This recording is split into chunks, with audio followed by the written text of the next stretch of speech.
Hi everyone, thanks for coming out for Next Step Screenplay Series, like a moth to flame.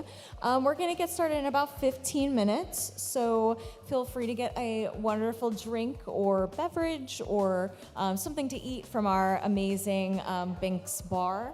And hi to everyone that's tuning in on our live stream. We'll get started in about 15 minutes, so thank you.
Okay, because I can't leave well enough alone.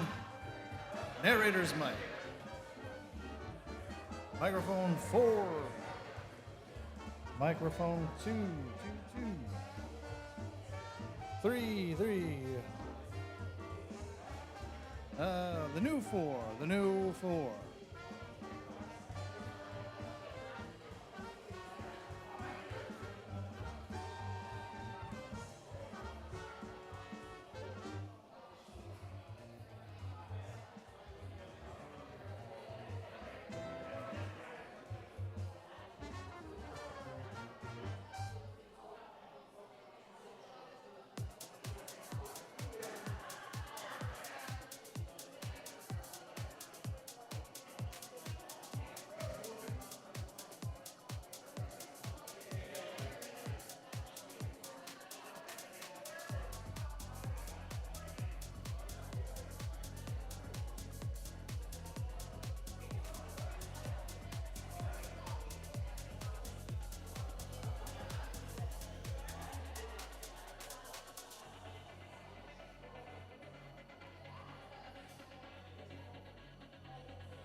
Hi, everyone.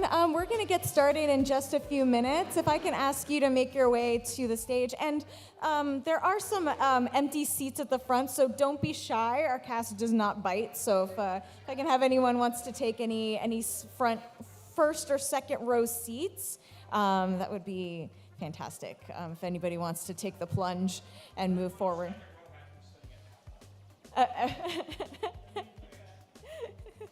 Yes, thank you. Yeah, perfect. Yeah, so wonderful. Thank you. All right. Yeah, so we'll get started in just a couple minutes. And yeah, thank you all for coming, and I'll be right back.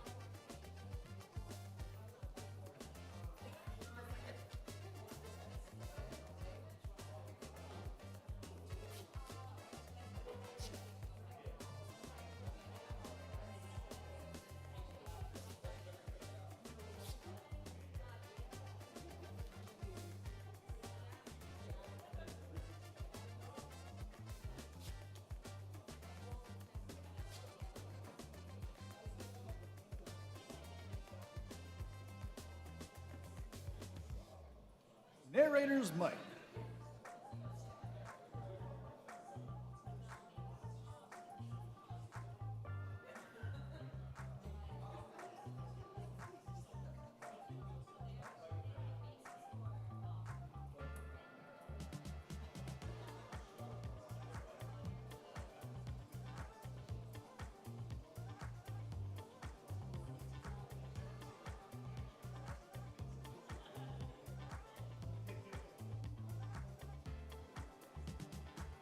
Ladies and gentlemen,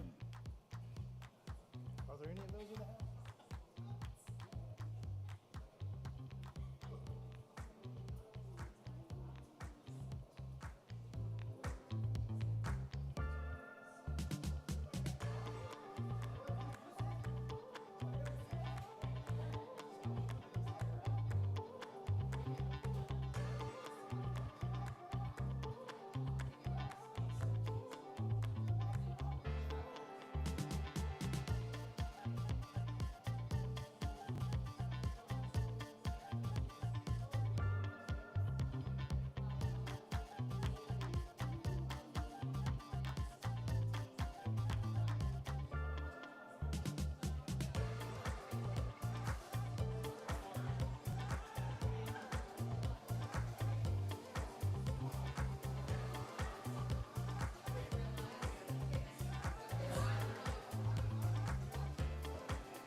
All right. Hi, everyone. Welcome to Next Step Screenplay Series. Woo! Thank you.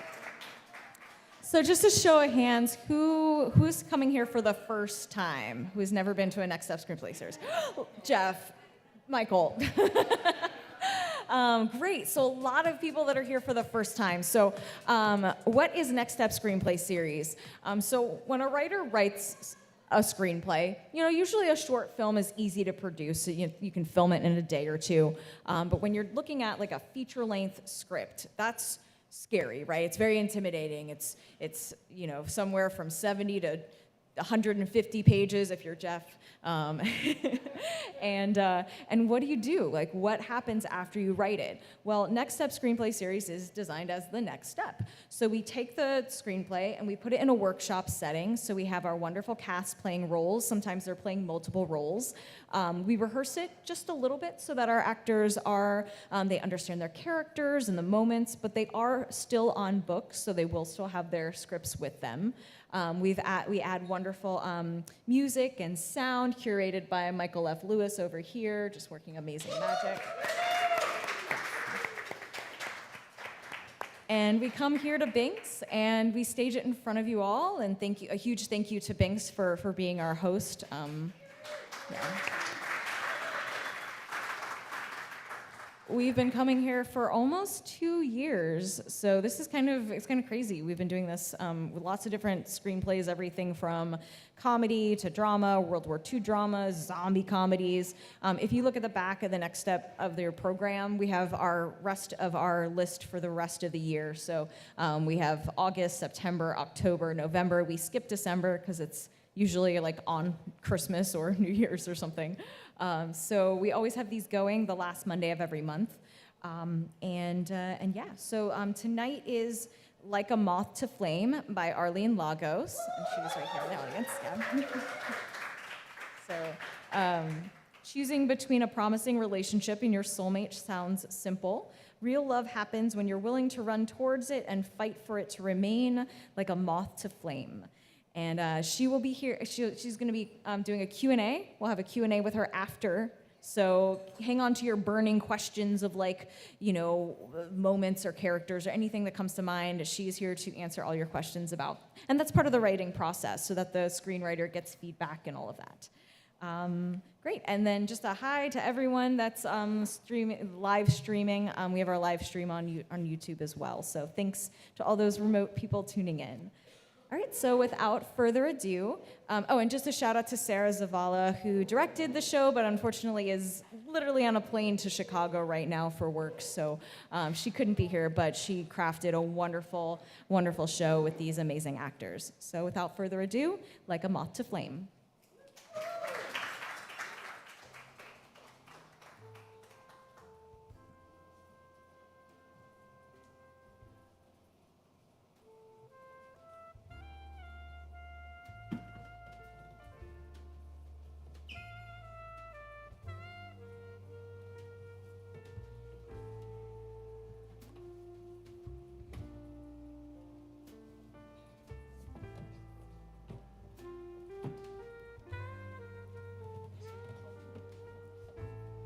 Like a Moth to Flame, written by Arlene Lagos. Interior, bedroom, night. Jade is on her bed in flannel pajamas, typing on her laptop. The sound of smooth jazz fills the background. A candle burns nearby. Her cell phone lights up. She glances at it, ignoring it. Suddenly, her bedroom door bursts open, and her best friend, Mika, is standing in the doorway, decked out in a flashy dress with all the trimmings of a night out on the town. Mika, you scared the shit out of me. That's karma for not answering your phone. No, that's what I get for giving you a key to my apartment. You look fancy. What are you up to? I'm performing social surgery. No, stop it. It has to be done. I'm taking you out tonight. Mika, I can't. I have a deadline. Girl, you are 28 years old, single, and you're in your pajamas on a Saturday night. Do you see the problem here? Mika opens up Jade's closet and grabs several dresses, throwing them on the bed. I appreciate it. I really do. But I'm just not ready. I am your best friend, right? Yes, of course. It's my job to make sure you're enjoying your life and forgetting all about that asshole ex of yours, right? Yes, but I just feel like, I don't know. No. It's been months. You can't let him win like that. I'm not letting him win. You're letting him live rent-free in your head. Look at you sitting there all sad. You better get your ass out of this bed and into this dress. And don't make me break a nail. I could use a night out. There she is. I thought I recognized you. Now go put this dress on. We got a reservation at Mango's in the VIP lounge with bottle service. Okay, and how did you hook that up? You know what? I don't want to know. Jade grabs an outfit off the bed and heads into the bathroom. Interior, Mango's Dance Club, night. The music is loud, lights are wild. Mika and Jade walk towards the VIP lounge. A bouncer stops them. Mika points to a booth where two men sit. Desmond stands up. The bouncer glances over. Desmond nods. Mika runs ahead and embraces Desmond heartily. Hi, baby. There's my girl. Nice setup. You did good. Yeah, my boy hooked us up. Jade catches up. You Must be Jade. I'm Desmond. Mika has told me all about you. Hey, nice to meet you. This is really great. The music is loud and vibrating. Mika and Desmond kiss. Jade rolls her eyes. She stands awkwardly. She checks her phone for the time. Mason approaches. You must be Jade. Jade spins around, startled at the new voice standing close behind her. Mason, wearing a sharp suit and $1 million smile, holds a glass of white wine and a whiskey neat. I'm sorry, I didn't mean to startle you. My name's Mason. I work with Desmond at the firm. Hi, yes, I'm Jade, Mika's best friend. All right. Mika said you like Prosecco?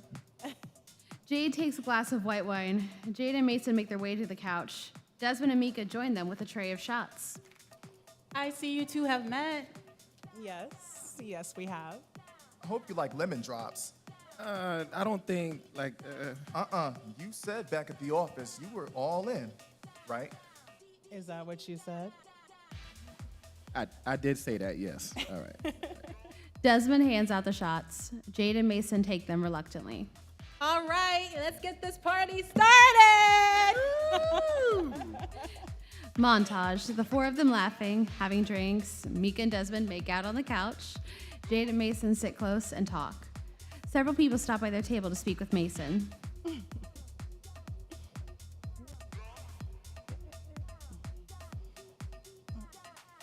Interior, Mango's dance floor, night. Mika drags Jade to the dance floor. The bass is vibrating and the dance floor is packed. They're having fun until a few men on the floor start grinding up against them. One of them grabs Jade's arms, triggering a flashback. Interior, bedroom, flashback 1 year ago. Jade is crying. A man is grabbing her arm firmly. He shakes her and throws her to the ground. He lifts his fist to her. He yells, but it's muffled, like a dream. Interior, Mango's dance floor, night. Jade stands frozen on the dance floor. Mason comes up and holds her hand. She jumps anxiously. Are you okay? Do you want to come sit down? Yes, please, thank you. Mason walks Jade back to the couch. Mason motions for Desmond to go dance with Mika. Desmond leaves. Mason sits down. What happened back there? Nothing, I just don't like so many people around me. It seemed like a little more than that to me. It's not something I feel comfortable talking about. Okay, sorry. I didn't mean to pry. We can chill here if you want. Yeah, thank you. I'm not a fan of the noise either, but Desmond said I need to get out more. I got the same lecture from Mika. To Desmond and Mika for dragging our boring asses out of the house. Hey, who you calling boring? Oh, sorry. I didn't mean to. I'm just playing. You should see your face. Mason and Jade clink glasses. Exterior, sidewalk, night. Jade and Mason stand on the sidewalk outside the club. Jade checks her phone. It's 3 a.m. A car pulls up. Mason opens the door for her. I'm really glad I met you tonight. Can I take you to dinner later this week? I'd like that. Mason leans in and kisses her. She smiles, then gets in the car. He hands cash to the driver and nods. Interior, Jade's in late morning. Jade sits at the kitchen table with her laptop. She is hungover and tired. Her brother Eddie walks over with 2 coffees and sits down at the table. Eddie, you are a lifesaver. You look rough, sis. I'm glad you went out. You need to get out more. Like I had a choice. True. You don't say no to Mika. Exactly. I had a great time, and I met a nice man. What? Why are you burying the lead like that? Talk. His name is Mason. He's a lawyer. He works with Mika's boyfriend, Desmond. Well, technically, they all work for him. Hold up. Mason Holmes. Yes, As in Holmes Law? the very one. Oh shit, sis. I've seen his ads all over the place. He's got money. You better lock that down. I am not pimping myself out for you, Eddie. I'm just saying. Okay, but we are having dinner on Thursday. I hope this works out for you. You deserve a nice guy and someone who can help you pay your electric bill. He holds up a late notice. I don't care about his money. I know you don't, but come on, we grew up with nothing. It's okay to let someone else help you out. You deserve it. Yeah, I know, you're right. I have to say I'm surprised. You usually go for the bad boys. Don't you head shrink me, Dr. Eddie. I know all your secrets. Yes. Yes, I used to like the bad boys. Maybe I'm finally learning.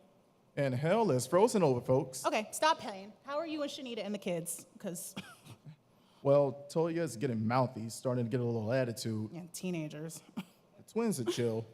They eat, sleep, and poop a lot. Okay, well, they're 3 months old, so. Oh, and Ben ate another crayon. Again? Why, Ben? Why? I think he thinks they're candy. Boy was pooping blue for 2 days. Listen, your wife is a saint. Yes, she is. They are driving her crazy, but she got that house in order. She's like Von Trapp with the whistle. Ain't nobody stepping out of place on her watch. Well, when you have 4 kids, Oh, is that how many I got? Damn, I got to stop making babies.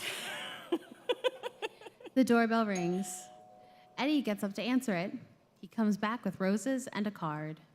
Prince Charming sent flowers. shut up, no way. Jade stands up, grabs the card, and reads it aloud. Your beauty echoes that of a dozen roses, Mason. Lock that shit down. Get out of my house. Go rescue your poor wife. You're still coming to the poetry slams on Saturday, right? Yeah, of course. You know I'll be there. Don't be blowing up us lesser folk for your fancy new boyfriend. Get out. I'll see you Saturday. You better be prepared. She laughs as she pushes Eddie out the front door. She locks the door, then glances over at the roses on the table. She walks over, picks out a single flower, and smells it. She smiles. Interior, Rose's office, day. Jade is dressed in a suit as she strolls through a business office. She knocks on the frame of a door. Rose looks up from her computer. She walks in, closes the door, and sits down across from Rose. There's my star writer. Sorry I'm late. I smell a hangover. No comment. What you do is none of my business. Just show it in your writing. Speaking of which, you have a reading scheduled next week at the bookshelf downtown. Yep, I have it in my calendar. I'll have 10 dozen books sent to the store in advance. You're awfully confident in my work. That's why I'm in charge. Any notes on the draft I sent you for my romance novel? I flipped through it. And? It's a little stale. But you've been out of the dating game for a while. It'll come back to you. Don't stress about it. Okay, well, I did meet a tall, dark, and handsome man who's taking me to dinner tomorrow night. Oh, really? Hold that thought. Rose closes her laptop, opens her desk drawer, and pulls out a bottle of red wine and 2 glasses. Okay, I'm ready. Tell me everything. Interior, Chateau Restaurant, night. Jade and Mason enter the restaurant. The hostess greets them and walks them to the back room. Mason pulls out Jade's chair, then sits across from her. A server stands at attention.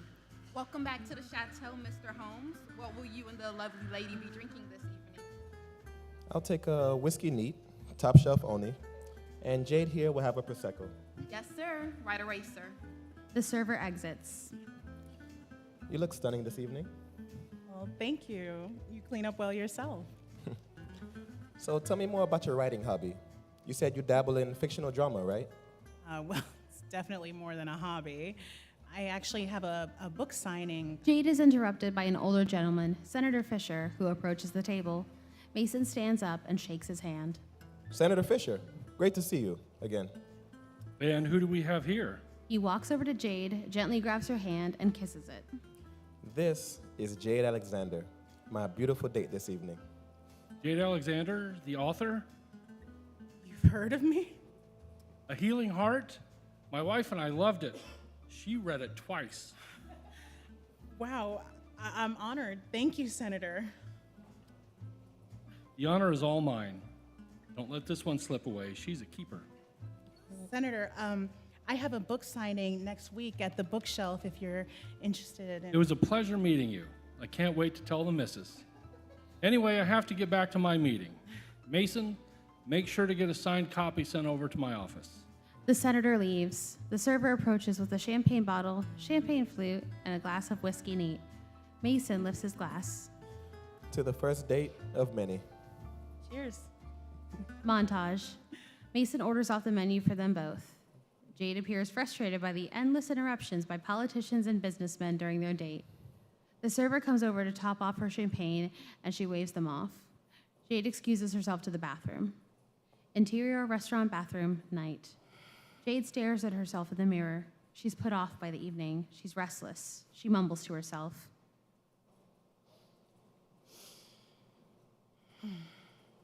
And hobby. Seriously. And I can order my own damn food, thank you. She looks under the stalls to make sure she's alone, then whips out a cart and vapes a hit of cannabis oil. She closes her eyes and lets it relax her. She exhales, puts it away, washes her hands, then exits. Interior restaurant, night. Jade sits down at the table, forcing a smile. A server hands the food bill to Mason, who signs it and hands it back. Mason stands up and pulls her seat out for her and helps her up. I'm sorry about dinner tonight.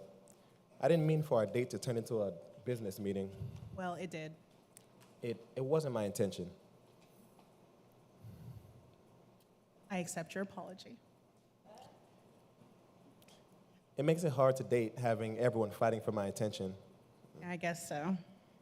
Look, I like you, Jade, and to make it up to you, I would like to take you somewhere a little more private. I don't know. I really think you'll enjoy it. If you don't, you never have to talk to me again. What do you say? Can a man have a second chance?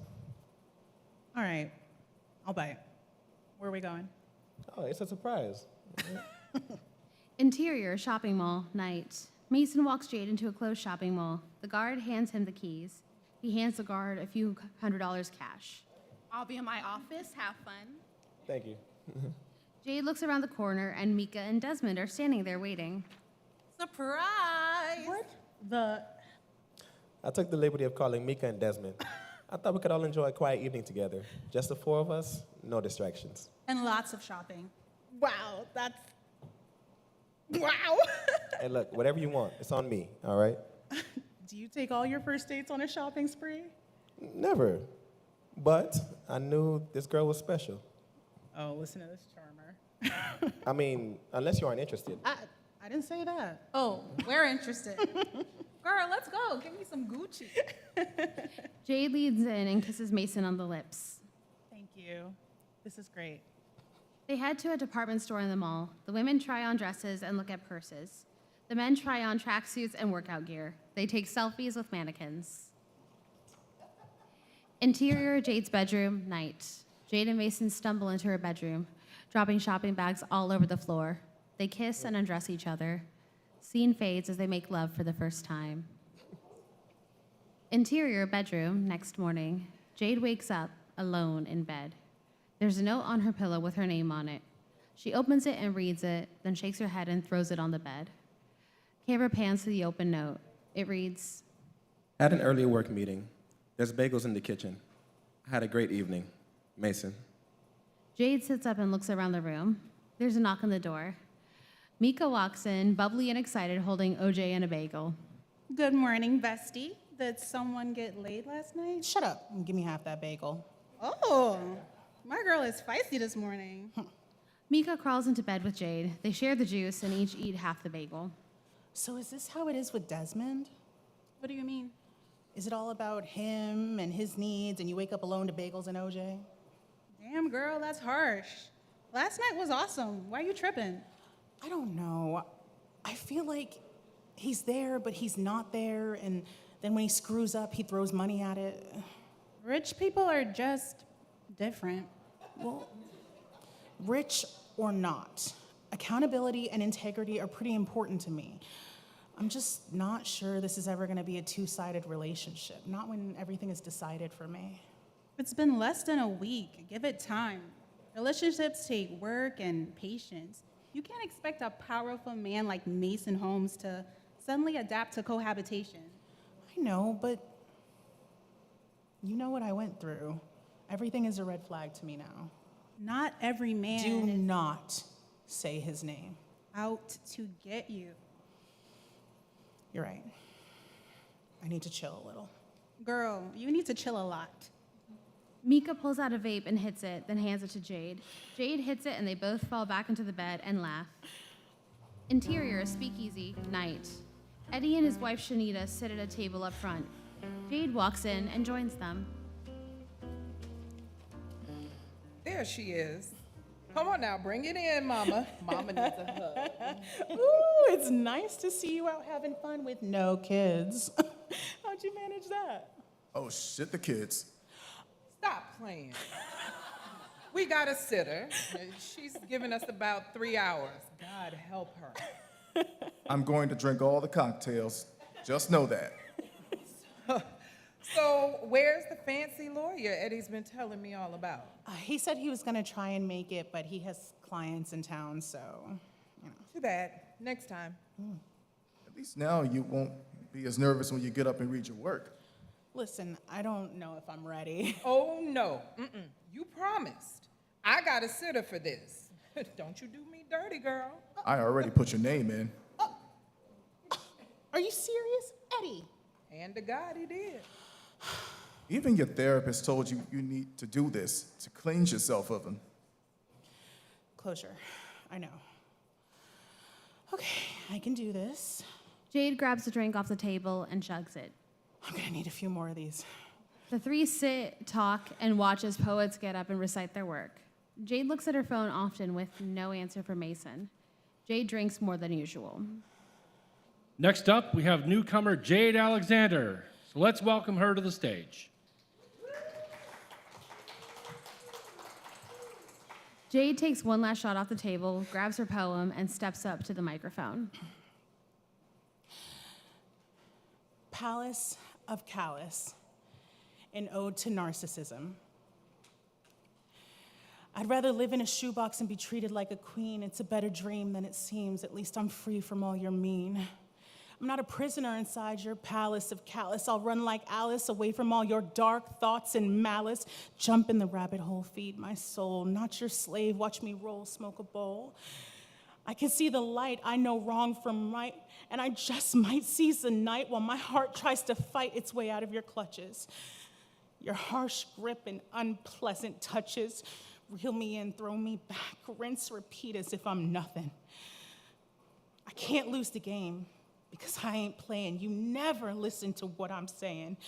You just take what you want, soulless player, stop your gaming. I want to matter, not just be the next batter. You run the bases so you can score, but I'm not your whore. Don't flatter. You're getting sadder and sadder. Screw your throne and your crown. Hope it all burns down to the ground. Look around. You're all alone on the mound. Who's gonna be your bitch now? Who's gonna take your shit? Who's gonna admire the carrot while you keep trying to dangle it? You're so pathetic. But I don't regret it. It made me strong enough to see just how much you don't get it. You don't even see me. You can't. You're in the way, admiring yourself in that narcissistic way you behave. Word salad. Trying to keep me down so I'll stay around, knock me down a few pegs, swipe my feet from the ground. Does your neck hurt now as you look up and see me? Standing above you as you grovel beneath me? You should have loved me when you had the chance to show me kindness and romance. But now I can't even look at you. You don't deserve a glance.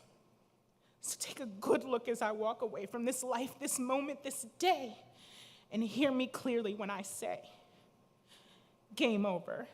I got out of my own way.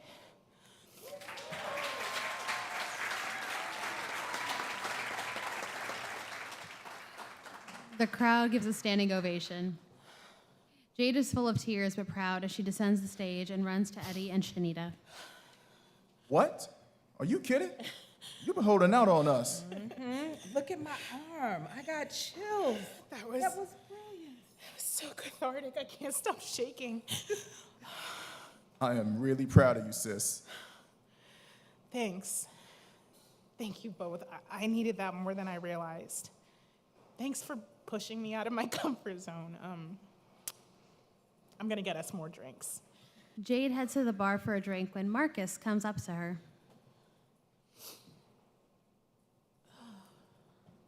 That was really amazing, very powerful. Thank you. I was so nervous I didn't even... Jade finally looks up at Marcus. They look at each other and hold still for a minute. Hi. Hi. Jade, right? Jade, yes. It's a pleasure to meet you, Jade. She continues to stare at him. The bartender tries to hand her the bill. Marcus motions for him to put it on his tab. Thank you. And you are? Marcus, it must have been hard to get up there and relive that trauma.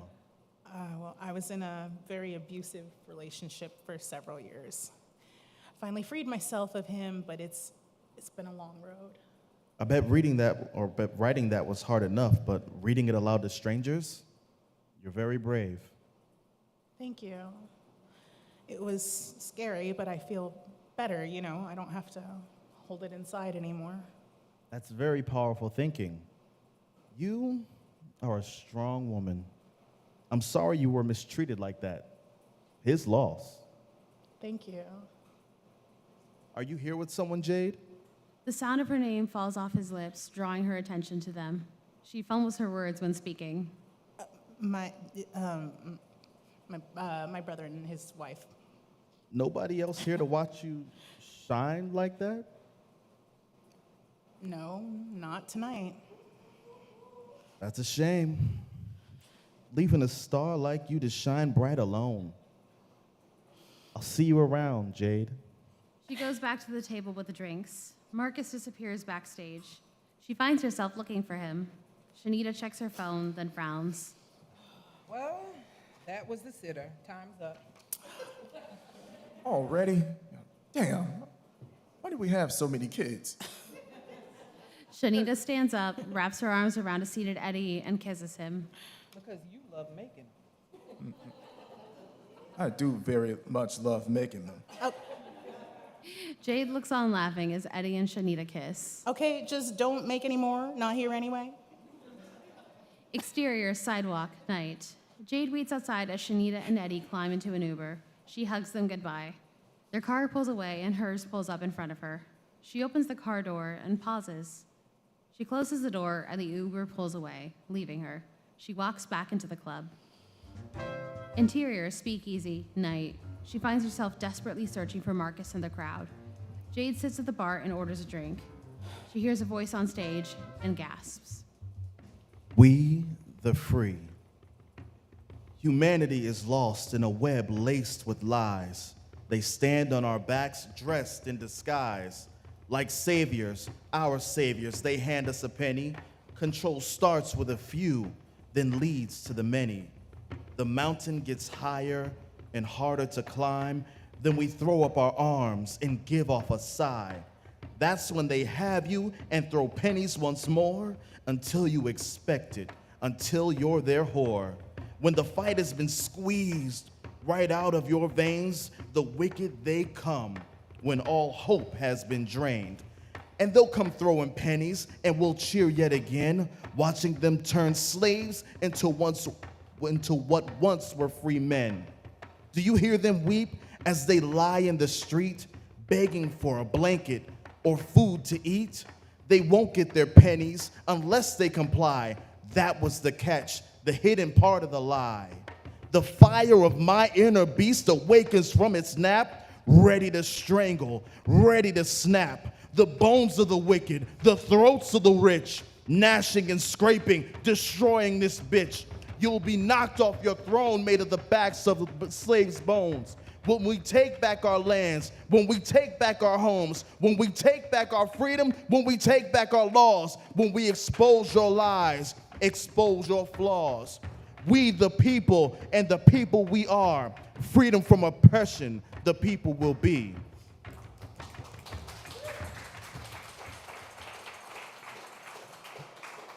Jade is so moved, she stands. She walks towards the stage as if in a trance.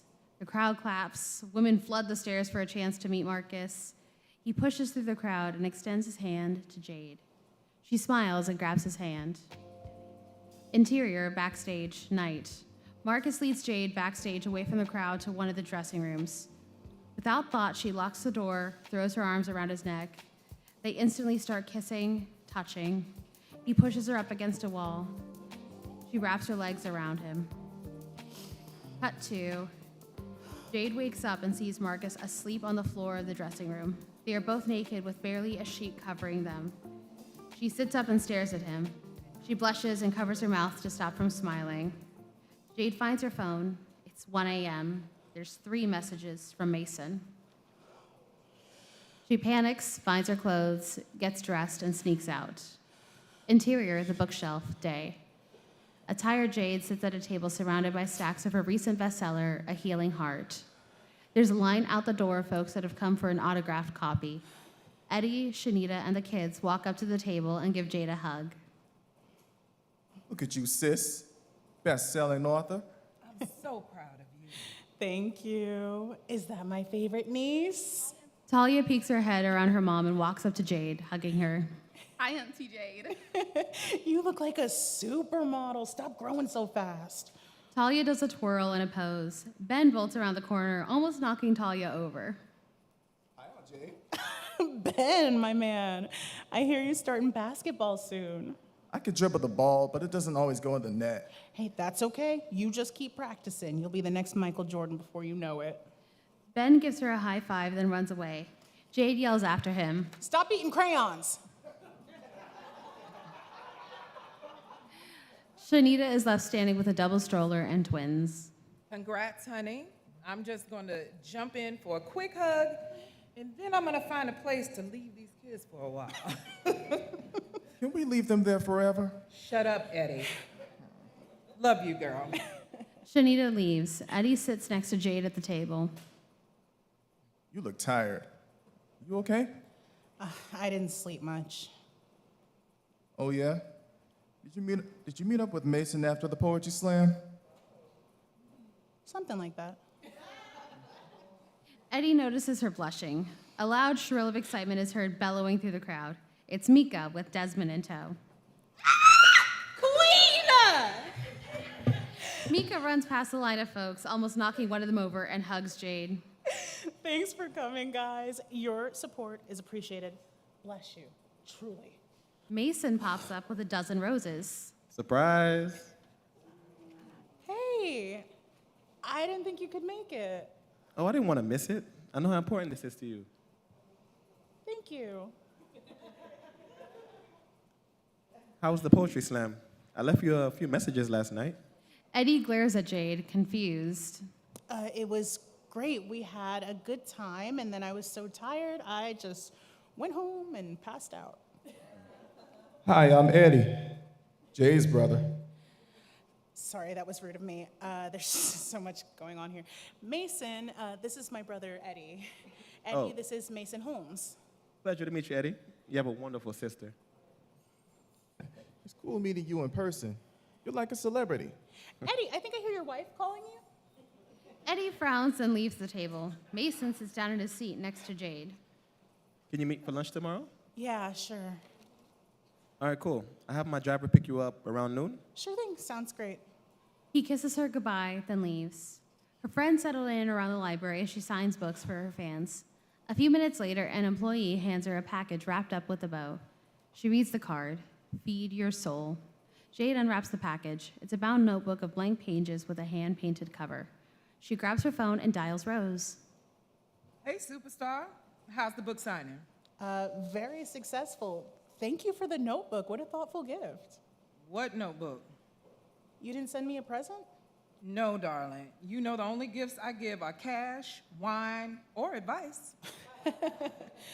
Okay, well, I'll call you this week to go over the campaign. I'll be waiting with bated breath. Jade hangs up, confused. Interior, Jade's bedroom, night. Jade sits on the edge of her bed. She examines the notebook, flipping through the blank pages when a business card falls out. She reads it. It's from the club where she did the poetry slam the night before. She gasps and blushes. She picks up the phone to call Mika, then quickly hangs up. She scrolls to her brother Eddie, then shakes her head no. She scrolls all the way down to the R's, then FaceTimes Rose.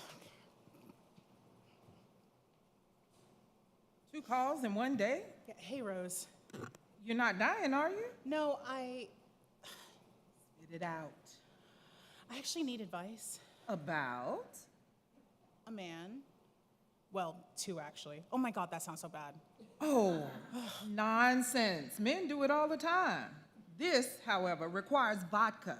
Meet me at Prado and we'll have martinis. See you soon. Interior, Prado's restaurant, night. Rose and Jade sit at the bar sipping dirty martinis. So, you left him lying there. So what? Men do it to women all the time. You yourself said that Mason fellow left you a note when he went to work. I know. I feel like I cheated, even though we're barely dating. I don't know. I didn't even get his phone number or his last name, and then he sends me this gift, which is gorgeous. But, like, what if he's some psycho stalker? You know what I went through before. You said you went to the poetry slam and they announced who you were. People recognize you all the time. If I Google you right now... He pulls out her phone and types in Jade's name, then shows her the results. You see? It shows the location, date, and time of your book signing. True. The bigger question is, why did you go back to the club? Was it sex, love, revenge on a past lover? To get Mason for not taking you or making you a priority. I can't explain it. It was like an out-of-body experience. Everything in me just wanted to be there. It felt natural, like I needed it. I just don't know what I should do next. You don't have to do anything. You are a single woman and you're having fun. Mason isn't your husband or fiance, and neither is Marcus. If you change your mind, so be it. Stop holding back. Live your life. If someone wants to keep you, then they'll have to work harder to show they're worthy. Damn, you missed your calling as a therapist. One quick question. How was the sex with Marcus? I mean, because the way you blush when you talk about him, it sounds hot. Girl, I didn't even know my body could feel that way. Ooh, cheers to that. Interior, Chateau Restaurant, day. Mason and Jade eat brunch. So, what did you want to talk to me about? So my sister Billy recently announced her engagement party that's happening this weekend. Oh, that's great. I didn't even know you had a sister. Yeah, I don't talk about my family much. A few of us are estranged, and it's a tough dynamic to navigate. Well, you need a wing woman? So I know we haven't been together that long, and it's odd for me to ask you to meet my family this early, but it would mean a lot to me if you could come to the party. I mean... Yes, I'd be happy to. Oh, really? Absolutely. Oh, I owe you big time. So, Billy, that's a cool name. My father insisted she be named after Billie Holiday, his favorite artist. Oh, I love me some Lady Day. I like your father already. Yeah, he's a cool cat. Definitely warmer than my mother. She's a tad uptight and snooty. Well, parents love me. I'll be fine. You're really amazing, you know that? You're so patient with me. I know I don't deserve you, but thank you for hanging in there. Interior, Billy's house, day. Jade and Mason walk into the living room. People arrive and greet each other. Mason sees his parents, who see him and Jade and immediately make their way over. Mom, Dad, looking wonderful as ever. And you look healthy. Hey, I wanted to ask you about the Stetson case. Let's not talk business today. Where's Billy? Who knows? Running around, putting things together, surprise or something. You know how she gets. And who is this? This is Jade Alexander. Marvelous. Do you work in law, dear? No, ma'am, I'm a writer. Cute. So what's your real job? Loretta, stop. Don't mind her. Hi, I'm Mason's father, Lars. It's a pleasure to meet you. Mason's sister Billy comes rushing up and wraps her arms around Mason.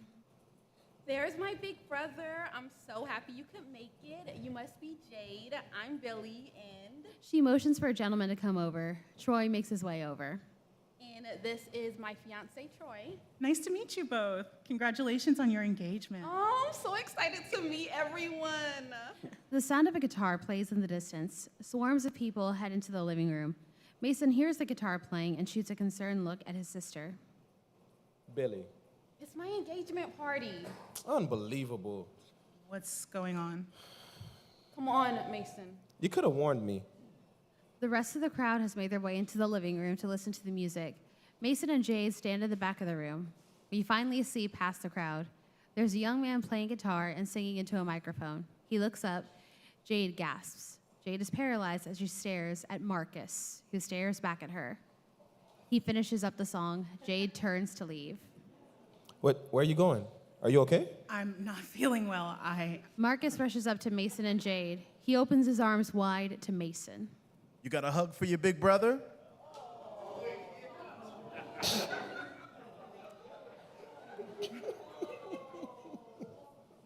Mason reluctantly hugs Marcus.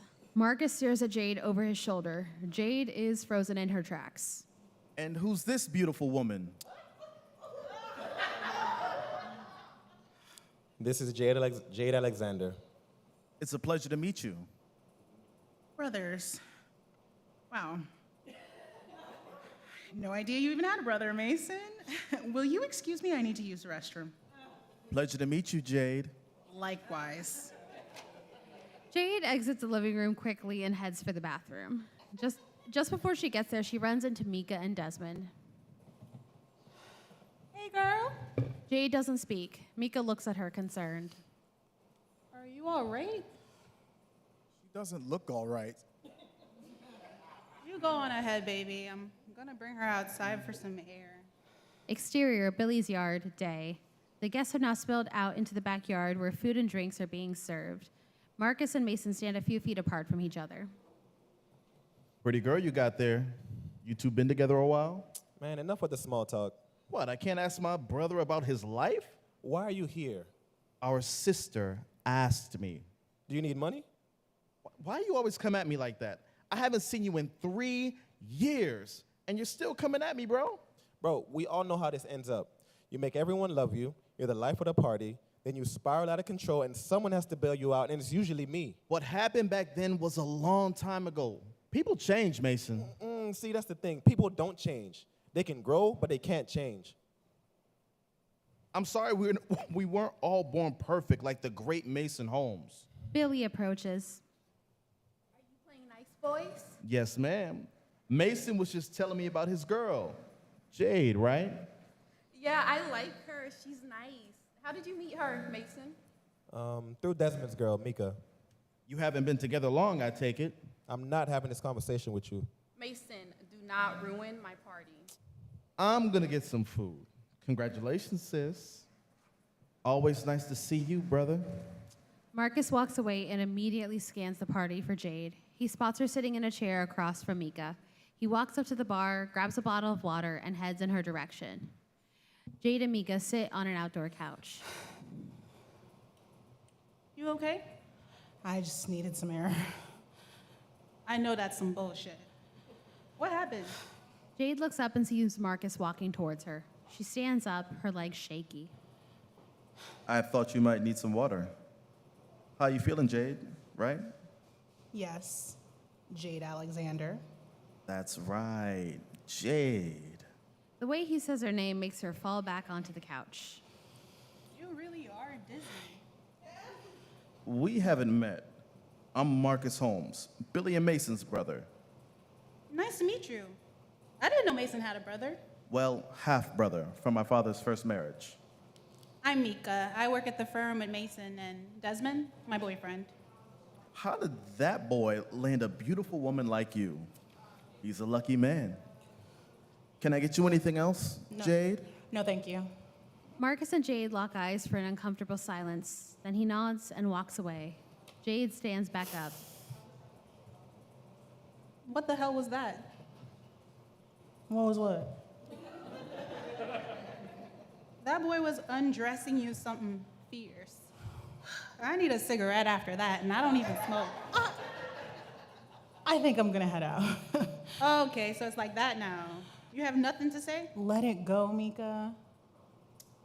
You've been with him before, Jade? You're imagining things. Okay, well, me and my delusions are just a phone call away when you're ready to talk. Exterior, Billy's driveway, day. Jade stands in the driveway waiting for her car. Marcus is a few feet behind her, watching her from the edge of the house. He paces, unsure of his next move. The car pulls up and Jade opens the door. Marcus suddenly walks quickly towards the other side of the car, opens the door, and gets in next to her. Hold up. He closes the door and looks at Jade. She stares at him, surprised. Can we talk? The car pulls out of the driveway. The two sit in the back seat, staring at each other. It's good to see you again. I'm sorry. You don't owe me an apology. I swear, I've never done anything like that before. I sound so cliche. I enjoyed myself.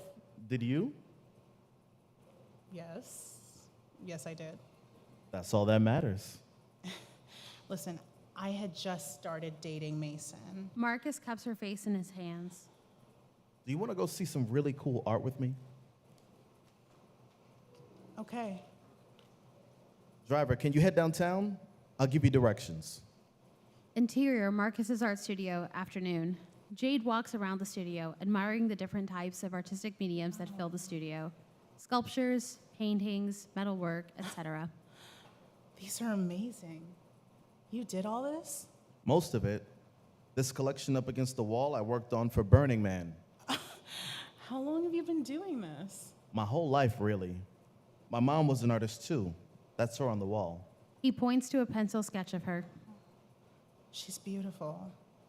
Is she? She died 3 years ago. I'm sorry for your loss. When did your father remarry? He and my mom were never married. They had me, then decided to just be friends. Then he met Loretta. She got pregnant with Mason right away. Then Billy came later. Well, you and Mason don't seem very close.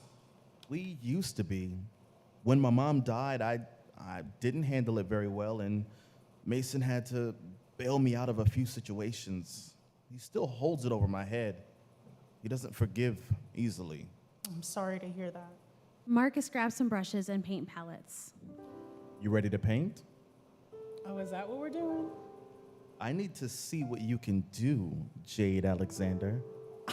Oh, yeah? Bare your soul for me. You better be careful what you wish for. Marcus hands her a brush and a palette of paint. He has 2 blank canvases hanging on the wall. He turns up the radio. They stand side by side. He dips his brush into the paint and flicks it at the canvas. Jade laughs. She does the same. Music fills the room as they go from creating their own masterpieces to flicking paint at each other. Montage of them dancing, covered in paint. It cuts to him handing her wine while she sits across from him on the floor. Cut to him taking off her shirt and painting her shoulders, neck, and back. She closes her eyes and accepts his touch. A slow song comes on and she turns into him, kissing and removing his clothes. Fade out to them having sex. Interior, Marcus's art studio, night. Jade opens her eyes and realizes she's fallen asleep. She checks her phone. It's 11 p.m. She has 7 missed calls. Shit. She looks around and she's alone. She quickly gets dressed. The door opens and in walks Marcus with bags of art supplies. He moves quickly and appears hyper. Hey, sleepyhead. Marcus leans in and kisses Jade. Hey, where did you go? I couldn't sleep. I had an epiphany. I had to go out and get supplies. It's gonna be great. I should probably go. Or you can stay. We can paint together like twin flames, burning the midnight oil, plucking the art from within our souls, basking in the colors of life. Okay. We need food or more light. More light. Are you okay? I'm amazing, and you're amazing, and we are amazing. Okay, did you do like a couple bumps while I was asleep? Marcus pulls supplies out of bags. He starts one thing, finishes another. He's all over the place. What, cocaine? No way. I am high on life. He pulls out a canvas and starts painting. Large strokes, bright colors, he appears disoriented. It's late. I should go. Marcus isn't listening. He's hyper-focused on his work. She grabs her purse and heads for the door. The sound of her shoes clicking on the floor breaks him out of his trance. Don't leave. Well, you seem in the zone with your painting. I was gonna just leave you to it. Wait. I have an idea. He puts down the brush and picks up his phone. A song comes on, and he bows to Jade. May I have this dance? Jade smiles, uncertain. She grabs his hands. They begin to dance to the music. He twirls her around. She's smiling, but something is off. Listen, Marcus, are you okay? Seriously? Marcus lets go of her hand and dances over to the window. He opens it and leans out. I am wonderful. I am a spirit in the sky. I can fly. He steps up as if he's going to jump out of the window. Jade lunges at him and pulls him down onto the floor. He's laughing. She's terrified. She jumps up and shuts the window. What the fuck, Marcus? Marcus is on the floor laughing and talking gibberish. Jade is terrified. She picks up her phone and calls Mason. It's nice to finally hear from you. I was worried. Mason, How are you feeling? You left without saying goodbye? This is important. Can you just listen? I've been calling and calling. Mason, I'm with your brother Marcus. Something is wrong with him. What? Why are you with my brother? It doesn't matter why. He just tried to jump out of a window. Can you please just get over here? You left the party with my brother, and now you're at his house, and you're asking me for help? You know what? Forget it. Jade hangs up the phone and calls her brother, Eddie. Hey, sis. It's late. You okay? No, I'm not. I need your help. I'll text you the address. Interior, Marcus's art studio, night. There's a knock on the door. Jade answers, and it's Eddie. He walks in and looks around at the place. He sees Marcus passed out on the couch. Isn't that the dude from the club? Mm-hmm. Okay, what's going on? I went back inside that night. You went back inside? Yes. Bad boys. I told you. Stop it, Eddie. Continue. We hooked up just the one time. Then I went with Mason to his sister's engagement party, and it turns out he has a half-brother. She motions to Marcus. Eddie's eyes grow wide. Oh, shit, sis. Brothers? How was I supposed to know? So you're telling me that your big emergency that got me out of bed at midnight, away from my wife and kids, is a love triangle? No, it's worse. So I left the party because I was uncomfortable, but then Marcus jumped in the Uber with me, and we came back here, and one thing led to another, and Skip to the part where this is an emergency. he started acting really strange, like talking really fast, moving really fast, jumping from one thing to another, and then he opened a window, and I swear to God, Eddie, he was gonna jump out. I pulled him back, then he was laughing and talking nonsense, and I was scared to stay, but I was scared to leave. Sounds manic. I'm surprised he was able to fall asleep in that state. Well, I grabbed a handful of Xanax out of my purse, and I made him some tea. That's one way to do it. Listen, I'm really worried. This is not your problem. You barely know the guy. Jade shoots Eddie a look. Oh, shit. You really like him. Damn, sis. Eddie puts his arm around her. Sounds like he was having a manic episode. Like manic depression?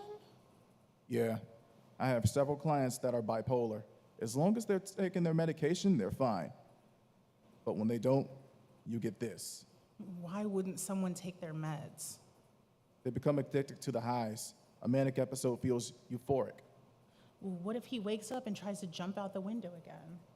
Did you call Mason? Yeah, I actually did. He was so mad about me being here, he couldn't care less about Marcus. Give her brother a minute to calm down. I'd be mad too. Okay, well, I didn't know they were brothers. If Marcus is this bad, you might have to put him in a psychiatric ward. I can't. He'll never talk to me again. He could die. He needs meds. I've seen this before. He will hate me. His life is more important than his feelings for you. If I do this, what happens? How long do they keep him? It's called a 5150, emergency non-voluntary hospitalization. They'll keep him for 72 hours, evaluate him, and offer a treatment plan.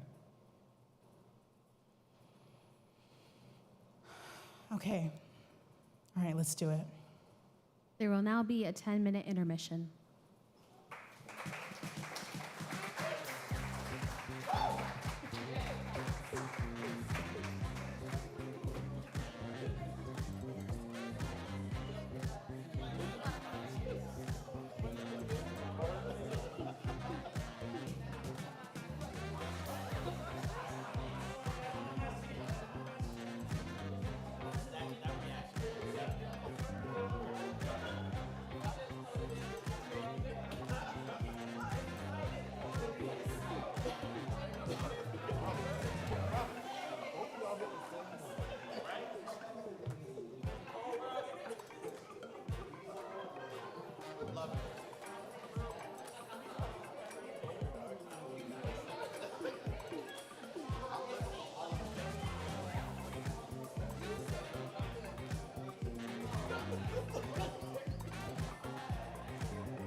Hi, everyone. We're going to get started in just a couple minutes. So if you guys want to, if you haven't used the restroom, you can go and use that, or if you're waiting on a drink as well. But we're going to get started in just a couple minutes for our second part of the show.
All right, everyone. We're about to start Act 2. Let's get an audience poll here because we have this love triangle. So who's rooting for Jade and our lawyer Mason over here? Anyone? All right. All right.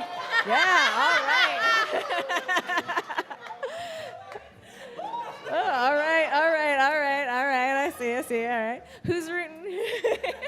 Who's rooting for Jade and Marcus? Wow. Oh. It's the painting, isn't it? It's the paint. It was that paint sequence. Yeah. All right, everyone. We're going to get started. So Act 2 of Like a Moth to Flame. Let's see what happens next.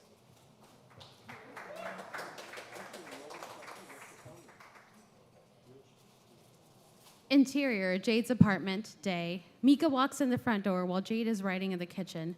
She's carrying takeout food. Hey, girl. Why aren't you at work? I'm taking an extended lunch break because someone upset my boss, and he's being a real asshole right now. That someone is definitely me. I figured. So, are you gonna tell me what happened? Because I ain't never seen that man upset. And he's moody as hell right now. Desmond called in sick. All right, we're gonna need some wine for this. Jade gets up and heads to the counter for a bottle of wine and glasses. Girl, it's not even noon. I'll leave it on the table just in case. Blues music plays over a montage of scenes. Jade talks with Mika. Mika reacts.